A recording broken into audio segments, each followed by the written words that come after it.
Price the lord. Welcome to Kannada bible quiz.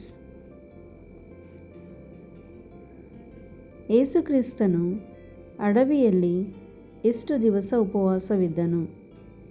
Option A 32 ದಿವಸ, B 18 ದಿವಸ, C 40 ದಿವಸ, D 45 ದಿವಸ.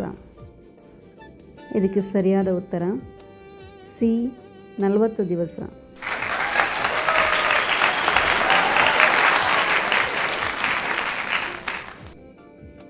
Question number 2.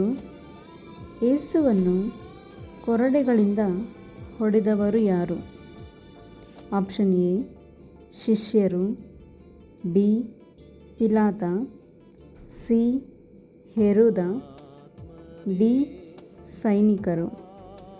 ಇದಕ್ಕೆ ಸರಿಯಾದ ಉತ್ತರ ಬಿ ಪಿಲಾತ.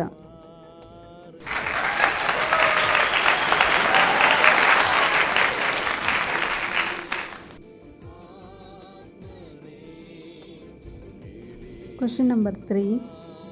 ಯೋಹಾನನ ಉಡುಪುಗಳು ಯಾವುದರಿಂದ ಮಾಡಲ್ಪಟ್ಟಿತು? ಆಪ್ಷನ್ ಎ ಕುರಿಯ ಕೂದಲು, ಬಿ ಹುಲಿಯ ಕೂದಲು, ಸಿ ಒಂಟೆಯ ಕೂದಲು, ಡಿ ಕುದುರೆಯ ಕೂದಲು. ಇದಕ್ಕೆ ಸರಿಯಾದ ಉತ್ತರ ಸಿ ಒಂಟೆಯ ಕೂದಲು.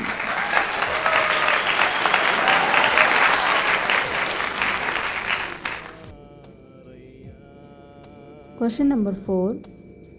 ಯೇಸು ದೀಕ್ಷಾಸ್ನಾನ ತೆಗೆದುಕೊಂಡ ನಂತರ ಪವಿತ್ರಾತ್ಮನು ಯಾವ ರೂಪದಲ್ಲಿ ಕಾಣಿಸಿಕೊಂಡಿತು?